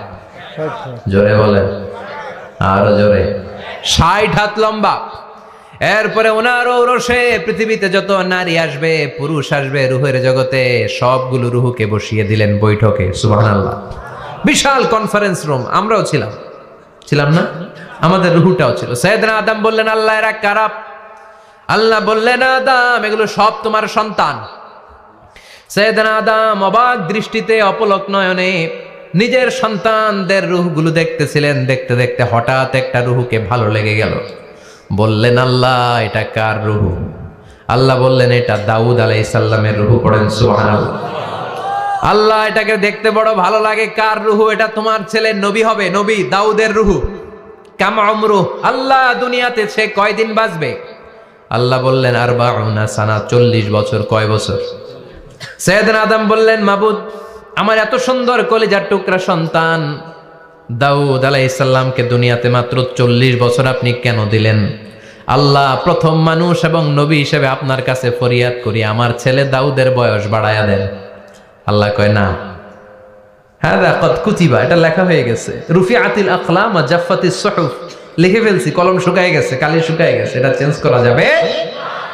সাইয়েদনা আদম বললেন, আল্লাহ আমি বাঁচমু কয় বছর? কয় তুমি থাকবা কয় বছর? আলফু সানা, 1000 বছর। মনে আছে?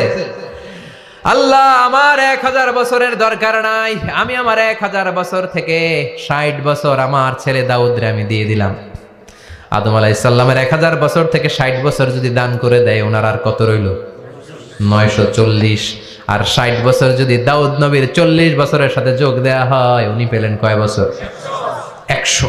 সাইয়েদনা আদম পৃথিবীতে আসলেন, এসে থাকতে শুরু করলেন। দিন গড়িয়ে রাত আসে, মাস গড়িয়ে বছর আসে, বছর যায় বছর আসে।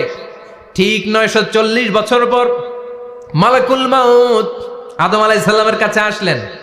বললেন, আনা মালাকুল মাউত উকিলা বিকুম, আপনাদের জন্য আল্লাহ আমাকে বানিয়েছে রূহ কবজ করতে। ও আদম, আবুল বাশার, পৃথিবীর প্রথম মানব, প্রথম নবী, আপনার সময় শেষ, রেডি হন। কি হন? খেলা শুরু হবে, এখনই রূহ কবজ করে নিয়ে যাব। সাইয়েদনা আদম বলে, এখন আসছো কেন? আমার আরো 60 বছর বাকি আছে। মালাকুল মাউত বলে, না, আপনি রূহের জগতে আল্লাহর কাছে আপনার সন্তান দাউদকে কয় বছর দিয়েছিলেন? 60 বছর। এজন্য 940 বছর আপনার জন্য লেখা। আমি এখন আপনার রূহ কবজ করতে চাই। সাইয়েদনা আদম বলে, আমি মানি না, আমি কাউকে দেই নাই। 60 বছর আমি দেই নাই, আমি আরো বাঁচব, আমি আরো বাঁচবো, 60 বছর আমি বাঁচবো, আমি দেইটাই নাই। মিয়া যাও।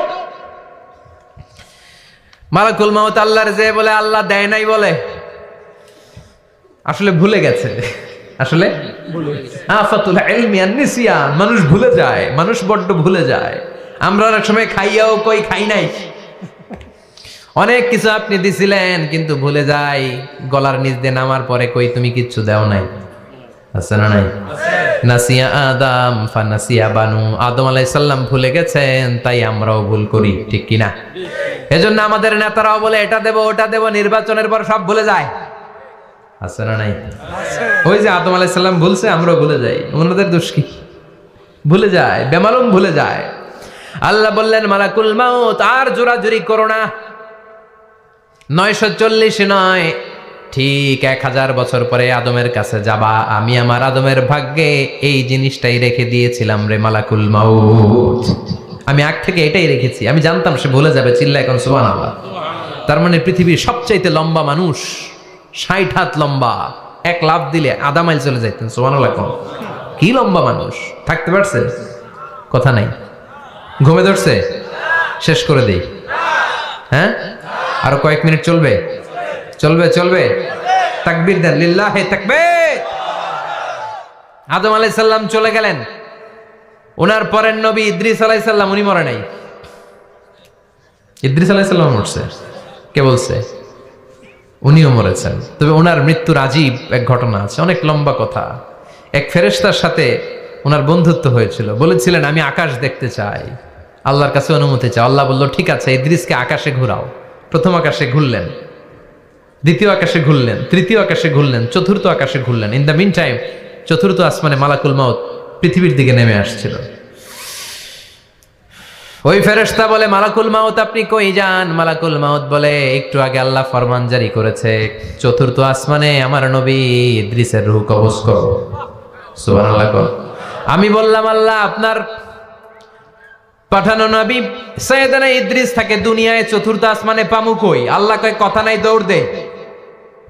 আমি দৌড় দিলাম, এসে দেখি ইদ্রিস আলাইহিস সালাম এখানে রেডি। সুবহানাল্লাহ। ওয়া রাফা'নাহু মাকানান আলিয়্যা। ইদ্রিস আলাইহিস সালামের রূহ কবজ দুনিয়ায় হয় নাই, চতুর্থ আকাশের মধ্যে হয়েছে। একটু চিৎকার করে পড়বেন সুবহানাল্লাহ। এরপরে সুলাইমান আলাইহিস সালাম, উনি তো মরে নাই, মরছে? উনি জিন চালাইতো, উনিও মরবে?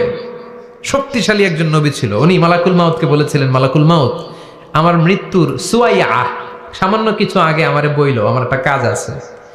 মালাকুল মাউত মৃত্যুর কিছু সময় আগে এসে বলল সুলাইমান টাইম ইজ আপ, সময় শেষ, অল্প কিছু সময় বাকি, কি করবেন করেন। সাইয়েদনা সুলাইমান জিনদেরকে ডাকলো, ও জিনেরা, বিশাল একটা প্রজেক্ট আছে, প্রজেক্টে কাজ শুরু করো। আর কিছু জিনকে বলল চারদিকে গ্লাস ফিটিং করা একটা রুম বানাও।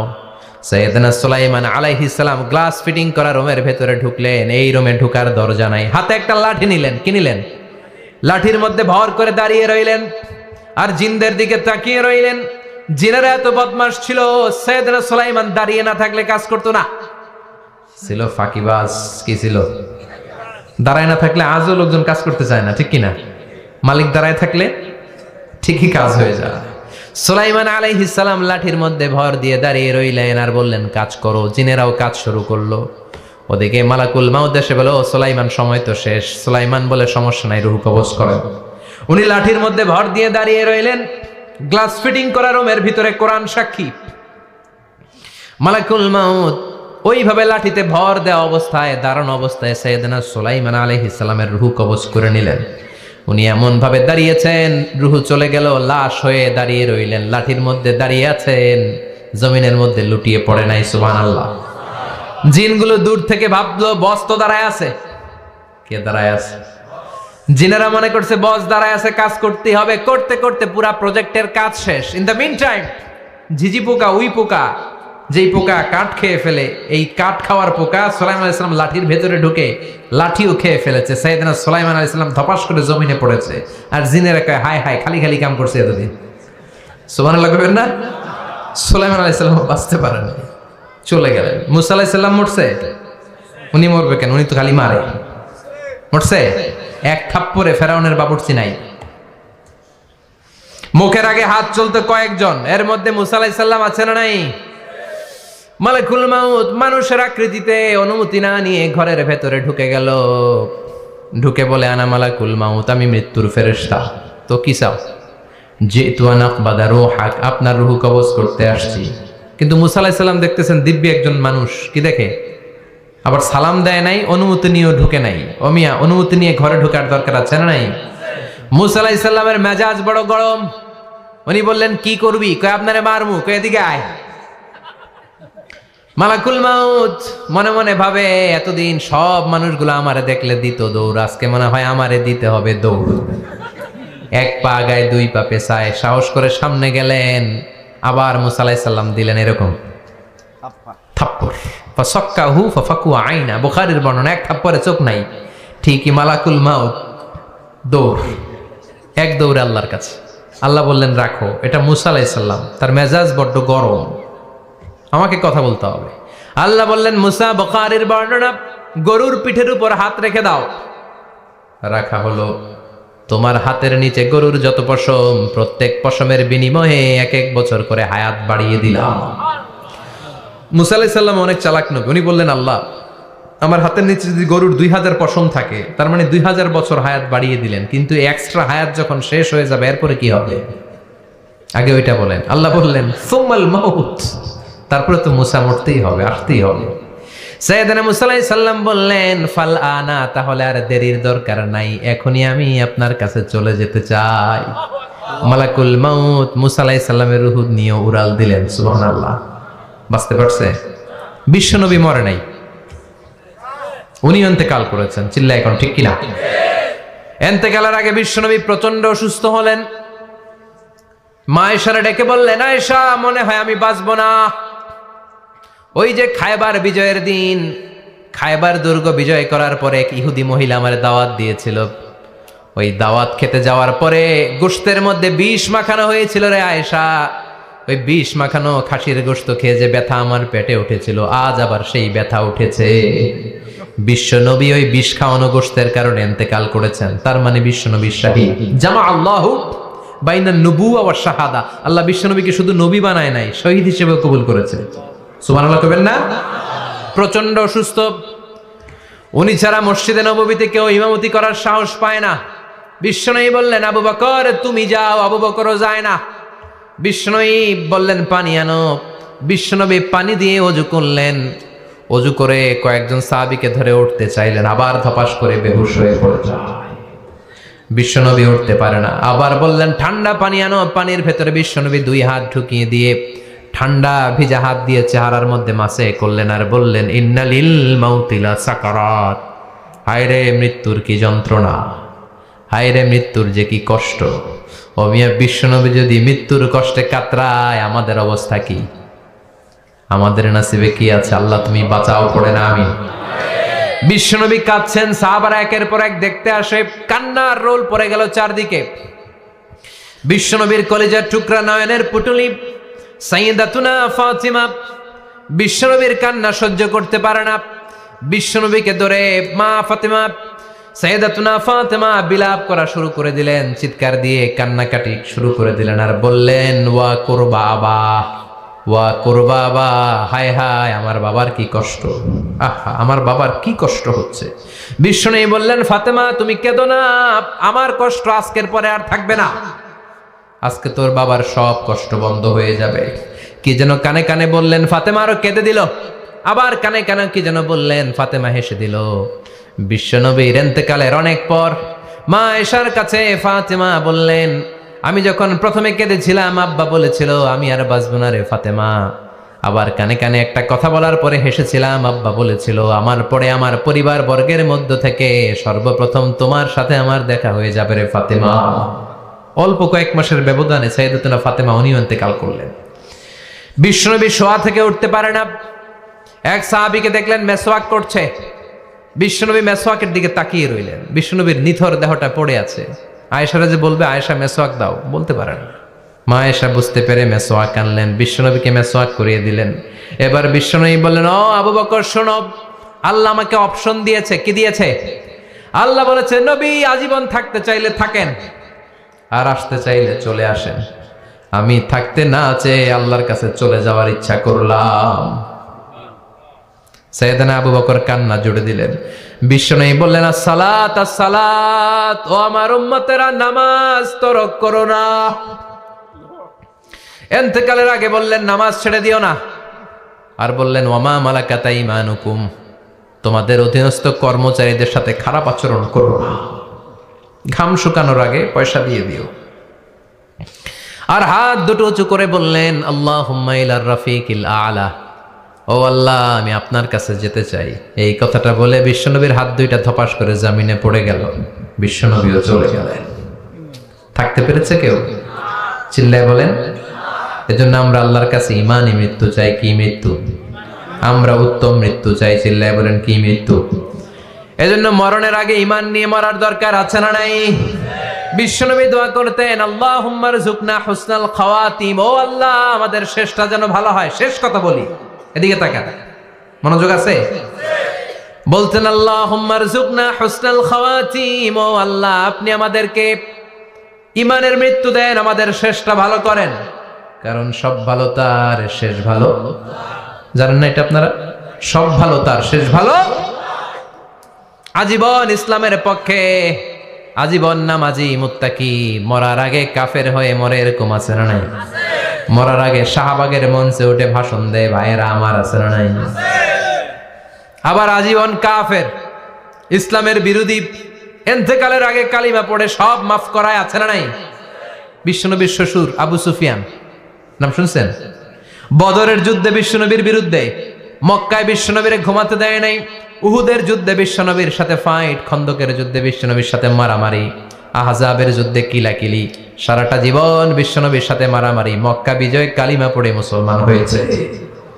গোটা জীবনে যা অন্যায় করেছে সব মাফ করে দিয়েছে কে?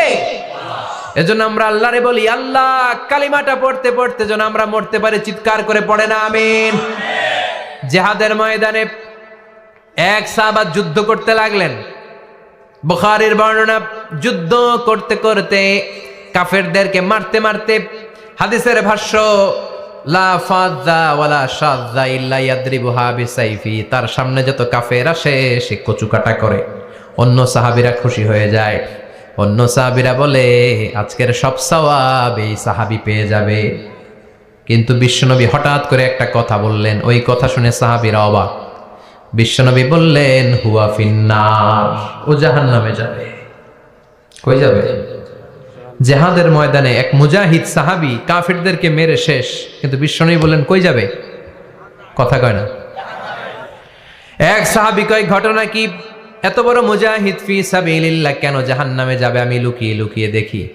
লুকিয়ে লুকিয়ে ওই সাহাবী দেখে, মুজাহিদ সাহাবী যুদ্ধ করতে করতে কাফিরদের বিশাল একটা ঘাটির ভেতরে ঢুকে গেল। মারতে মারতে মারতে মারতে হঠাৎ এক কাফেরের আঘাতে এই মুজাহিদ সাহাবীর ডান হাতটা কাটা পড়ে গেল। এবার ডান হাত দিয়ে ফিনকি দিয়ে রক্ত বের হতে শুরু করলো। মুজাহিদ সাহাবী আর যন্ত্রণা সহ্য করতে পারে না। যন্ত্রণা সহ্য করতে না পেরে কাতরাতে কাতরাতে নিজের হাতের ছুরিটাকে জমিনের মধ্যে গেড়ে দিয়ে ছুরির উপর ঝাঁপিয়ে পড়ল। পেটের এই দিক দিয়ে ঢুকে ওপাশ দিয়ে বের হয়ে গেল, এফার হোফার হয়ে গেল, মানে আত্মহত্যা করলো। ঠিক কি না? জাহান্নামী না? কথা কম। লুকিয়ে লুকিয়ে যে সাহাবা দেখেছে, চিৎকার দিয়ে বিশ্বনবীর কাছে যেয়ে বলে, আশহাদু আন্নাকা রাসূলুল্লাহ, ও নবী আপনি যে আসল নবী, কোনো সন্দেহ নাই, আমি লুকিয়ে লুকিয়ে দেখেছি। ওই মুজাহিদ সাহাবা বেঁচে নাই, সে কাফেরের আঘাতে শহীদ হয় নাই, নিজের পেটে নিজে ছুরি ঢুকিয়ে আত্মহত্যা করেছে। আজীবন বিশ্বনবীর সাথী, মরার আগে জাহান্নামী। আমরা কেউ জানি না আমাদের শেষটা কেমন হবে। এজন্য আমাদের শেষটা ভালো হোক, ভেরি সেন্সিটিভ ইস্যু। আমাদের শেষটা ইমানের হোক। এখন যেমনি মাথা ঠিক আছে, বুদ্ধিমত্তার সাথে শাহাদাত বাক্যের উপর যেন আমরা মরতে পারি। আমরা পড়ি আমিন। চিল্লায় পড়েন আমিন। কি করে বুঝবেন মৃত্যুটা ভালো হলো? এক নাম্বার আলামত আন-নুতকু বিশ-শাহাদা, মরার আগে আওয়াজ করে জিকির করে কেউ যদি পড়তে পারে লা ইলাহা ইল্লাল্লাহু মুহাম্মাদুর রাসূলুল্লাহ সাল্লাল্লাহু, এটা হচ্ছে আলামাতু হুসনিল খাতিমা। আপনার মৃত্যুটা যে ভালো মৃত্যু হয়েছে এটার আলামত। কি মৃত্যু? সবাই বলেন ভালো মৃত্যু আমরা চাই কি চাই না? ভালো মৃত্যুর এক নাম্বার আলামত কালিমা পড়ে যদি মরতে পারে।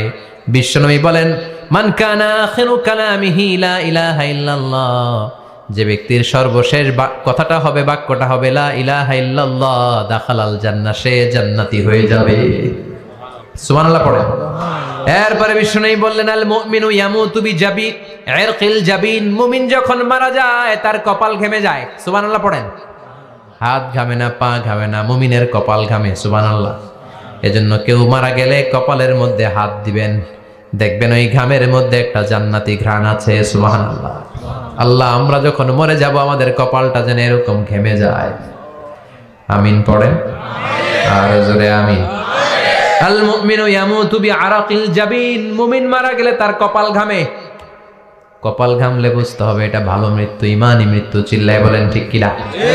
এরপরে বিশ্বনবী বললেন ফি লাইলাতিল জুমা, জুমার রাতে যদি মরে, আও ফি শাহরি রমাদান, কিংবা রমজান মাসে যদি মরে, আও ফি সাফারিল হজ, কিংবা হজের সফরে যদি মরে।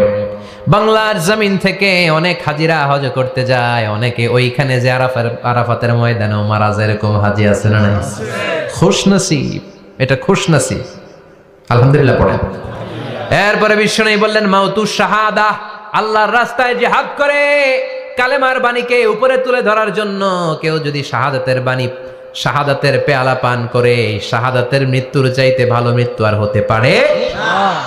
শাহাদাতের মৃত্যুর চাইতে শ্রেষ্ঠ মৃত্যু আছে নাকি? কথা বলেন। আমরা শহীদ হতে চাই কি চাই না? আমাকে শহীদ করে সেই মিছিলে শামিল করে নিও। পড়েন আমিন। শাহাদাতের তামান্না যেই মুমিনের অন্তর নাই, অন্তরের ভেতরে নাই, ওই লোক কি মুমিন হতে পারে নাকি?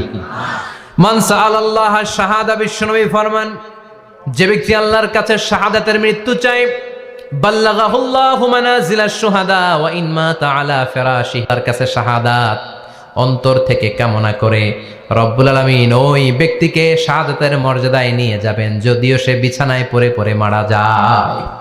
বিছানায় পড়ে মারা গেছেন, কিন্তু অন্তরে কামনা ছিল আল্লাহ আমারে তুমি শাহিদ হিসেবে কবুল করো। শাহিদদের কাতারে আপনারা দাঁড় করায় দিবে কে? ওমরে ফারুক বলতেন আল্লাহুম্মা রযুকনা শাহাদাতান ফি সাবিলিক, ও আল্লাহ আপনি আমারে আপনার রাস্তায় শহীদ হিসেবে কবুল করেন। ওয়ারযুক মাউতি ফি হারামি রাসূলিক, পৃথিবীর কোন শহরে মরতে চাই না, বিশ্বনবীর শহরে মদিনা শহরে আমার মৃত্যু কবুল করেন। ওমরে ফারুক কই মরছে? কথা কও। ফজরের জামাতে ইমামতি করতে গিয়েছেন মাওলাল মুগীরা আবু লুলু আল মাজুসি, মাওলাল মুগীরার আঘাতে অ্যাসাসিনেটেড বাই মুগীরা, স্টেবিং করেছে। এখানে 3টা আঘাত করেছে, একটা এখানে, একটা পাজরে, একটা নাভির মধ্যে, নাভি কেটে 2 ভাগ। ওনাকে খাবার দেয়া হলো নাবিজ, দুধ মাখানো নাবিজ। ওই নাবিজের দুধ নাভি দিয়ে বের হয়ে যায়। উনি বললেন কে মেরেছে আমাকে? বলল অগ্নি উপাসক। শুকরিয়া করে বললেন আল্লাহ আমারে কোনো মুসলিম মারে নাই, কোনো মুমিন মারে নাই। উনি বেহুশ ছিলেন, হুশ ফিরে সবাই রে বললেন আসল্লান নাস, ফজরের যেই নামাজটা আমার ইমামতিতে শুরু হয়েছে 1 রাকাতের পর আমাকে মারা হলো। এবার আমাকে বলো আমার নেতৃত্বে যে নামাজটা শুরু হয়েছে নামাজটা ঠিক মতো হয়েছে কিনা? সুবহানাল্লাহ। আমারে কে মারলো? কে তোমাদের খলিফা হবে? কি হবে আমার আব্দুর রহমানের আব্দুল্লাহর? এগুলো নাই। প্রথম কথা ছিল মানুষরা নামাজটা পড়েছে কিনা। সুবহানাল্লাহ। এজন্য শাহাদাতের তামান্না সবচেয়ে বড় তামান্না। চিল্লায় বলেন ঠিক কিনা? এরপর বিশ্বনবী বললেন মুরাবিতান ফি সাবিলিল্লাহ, মুসলিম রাষ্ট্রের পাহারা দেয় যারা, বর্ডার গার্ড। আমাদের দেশের বর্ডার গার্ডের কি বলে? আগে বিডিআর ছিল, এখন বিজিবি। আমার বিজিবির ভাইয়েরা না খেয়ে না পড়ে শীতের রাতে দেশ পাহারা দেয়। বিএসএফ এর গুলিতে যদি মারা যায় এটা শহীদ। সুবহানাল্লাহ। এর চেয়ে শ্রেষ্ঠ মৃত্যু আর হতে পারে? এরপর আল মাউতু আলা আমালিন সালেহ, কোন ভালো কাজের উপর মরণ। নামাজে সেজদা দিয়েছে, সেজদা অবস্থায় অনেকে চলে যায়, এরকম আছে না নাই? তাহাজ্জুদের যায় না মাঝে মরণ দিও প্রভু আমায়, একামতে দিনের কাজে কবুল করে নিও আমায়। পড়েন আমিন। তাহাজ্জুদের জায়নামাজে যেন আমাদের মরণ হয়। পড়েন আমিন। রোজা অবস্থায় মারা যাওয়া, নেক আমল অবস্থায় মারা যাওয়া, এগুলো হচ্ছে আলামাত হুসনিল খাতিমা। আপনার শেষটা, বিদায়টা, মৃত্যুটা যে ভালো হয়েছে তার আলামত। আল্লাহ এই যে কথাগুলো বললাম, শ্রেষ্ঠ শ্রেষ্ঠ মৃত্যু, আমাদের মৃত্যুগুলো ওইরকম করে দিও। চিৎকার করে পড়েন আমিন। আওয়াজ করে পড়েন আমিন। এবার আলামাত সুইল খাতিমা, কিছু মৃত্যুর আলামত আছে, এটাই প্রমাণ করে এটা ভালো মৃত্যু নয়, এরকম আলামত আছে না নাই? 1 নম্বরে হলো আল ইন্তিহার, আত্মহত্যার মৃত্যু। সমাজে আছে না নাই? মান কাতালা নাফসাহু বিশাইইন উযযিবা বিহি ইয়াউমাল কিয়ামা। যে জিনিস দিয়ে যে যাকে মেরেছে, আত্মহত্যা করেছে, সুইসাইড করেছে, কিয়ামতের দিন ওই জিনিস দিয়ে সে তাকে মারবে, এটাই হবে তার শাস্তি। ওড়না পেঁচিয়ে যারা আত্মহত্যা করলো ওর শাস্তি ওড়না পেঁচানো। বিষ খেয়ে যারা মারা গেল তার শাস্তি জাহান্নামের বিষ খাবে আর চিৎকার করবে। ছুরি ঢুকিয়ে যারা মারা গেল জাহান্নামের আগুনে ঝলসানো ছুরি শুধু ঢুকাবে। আল্লাহ আত্মহত্যা থেকে বাংলাদেশে বাঁচাও, আমাদের ছেলে মেয়েগুলারে বাঁচাও। চিৎকার দিয়ে বলেন আমিন। আত-তাআক্কুদ ফিল লিসান ফিলা ইলাহা ইল্লাল্লাহ। আজীবন কালেমা পড়ে নাই, আজীবন কালেমারে বাস দিয়েছে, এখন মরার সময় সবাই কয় কলমা পড়েন, কলমা পড়েন। এখন পড়তে চায় মাগার মুখ দিয়া বাইর হয় না। আছে না নাই? এরকম ডাকাই তো খিয়াতে নাই, কলমা পড়তে পারে না, আটকায় যায়, মরে গেছে। এই মৃত্যুটা কি ভালো কথা বলে? ফি হালাতি শুরব, অনেকে মদ খাইতে খাইতে মরে, আছে না নাই? জুলুম করতে করতে মরে, আছে না নাই? অন্যের জায়গা দখল করে মরে, এরকম আছে না নাই? ফি হালাতি ইরতিকাবিল কাবায়ের, যে কোনো কবিরা গুনাহ করা অবস্থায় যদি মারা যায় এটা খারাপ মৃত্যু, অপমৃত্যু, এটা জান্নাতি মৃত্যু নয়। চিৎকার করে বলেন ঠিক কি না? এরপর ফি সাখাতিল ওয়ালিদাইন, বিশ্বনবী বললেন কোন ছেলে যদি মারা যায় এমন অবস্থায় মা বাবা তার উপর রাগান্বিত, এটা ভালো মৃত্যু? কথা বলেন। পৃথিবীর চেয়ে, গোটা পৃথিবীর বুকে মায়ের চেয়ে আপন কেউ আছে নাকি? এই মায়ের মনে কষ্ট দিয়ে ওই অবস্থায় যদি মারা যায় এই মৃত্যুটা অনেক খারাপ। চিল্লায় বলেন ঠিক কিনা? এজন্য মায়ের সাথে খারাপ আচরণ করবেন নাকি? কথা বলেন। যার মা নাই সে জানে মা না থাকার কি জ্বালা, ঠিক কিনা? যখন রাত্রি নিঝুম এই চোখে ঘুম, একলা শুধু ঘরে তোমায় মনে পড়ে মাগো, তোমায় মনে পড়ে। যখন রাত্রি নিঝুম এই চোখে ঘুম, একলা শুধু ঘরে তোমায় মনে পড়ে মাগো, তোমায় মনে পড়ে। এজন্য মায়ের দোয়া সবচেয়ে বড় দোয়া। মা রেগে আছে, মা বদদোয়া দিয়েছে, বাবা বদদোয়া দিয়েছে, বাবা আপনার উপর অসন্তুষ্ট, ওই অবস্থায় ছেলে মরলে এটা কি ভালো মৃত্যু? এরপরে স্বামী যদি নাখোশ থাকে স্ত্রীর উপর, স্বামী যদি স্ত্রীর উপর রেগে থাকে, অসন্তুষ্ট থাকে, ওই অবস্থায় স্ত্রী যদি মারা যায় এটাও খারাপ মৃত্যু। চিল্লায় বলেন এটাও খারাপ মৃত্যু। এরপরে লাউ ফারিহাল মুসলিমুনা বিমাউতি, কোন লোক মারা গেলে যদি এলাকার মুসলমানরা খুশি হয় এটা কি ভালো মৃত্যু নাকি? কোন লোক মারা গেলে এলাকার মুসলমানরা যদি আল্লাহর শুকরিয়া করে এটা কি ভালো মৃত্যু নাকি? আমরা কি ভালো মৃত্যু চাই নাকি খারাপ? আমরা শাহাদাতি মৃত্যু চাই, ইমানের মৃত্যু চাই। পড়ে না আমিন। এজন্য রব্বুল আলামিন বলেন বাল তুসিরুনাল হায়াতাদ দুনিয়া ওয়াল আখিরাতু খায়রু ওয়া আবকা। ক্ষণস্থায়ী দুনিয়াটাকে তোমরা বড় মনে করো, এটা বড় না, বড় হলো আখিরাতের জীবন। এজন্য আখিরাতের জীবনের জন্য প্রস্তুতি দরকার, আছে না নাই? মরণ হচ্ছে সবচেয়ে বড় প্রস্তুতি, মরণের চিন্তা। মান কানা ওয়াইদান ফাল মাউতু ইয়াকফি, যে নিজেকে সোজা করতে চায় মৃত্যুর চিন্তাই তার জন্য যথেষ্ট। আজকের এই আলোচনার পরেও কি আমাদের টনক নড়বে না? আজকের এই কথাগুলোর পরেও কি মৃত্যু নিয়ে আমরা ভাববো না? আজকের আলোচনার পরেও কি আমার হিসাব শুরু হওয়ার আগে আমি একটু নিজের হিসাব কষে নিব না?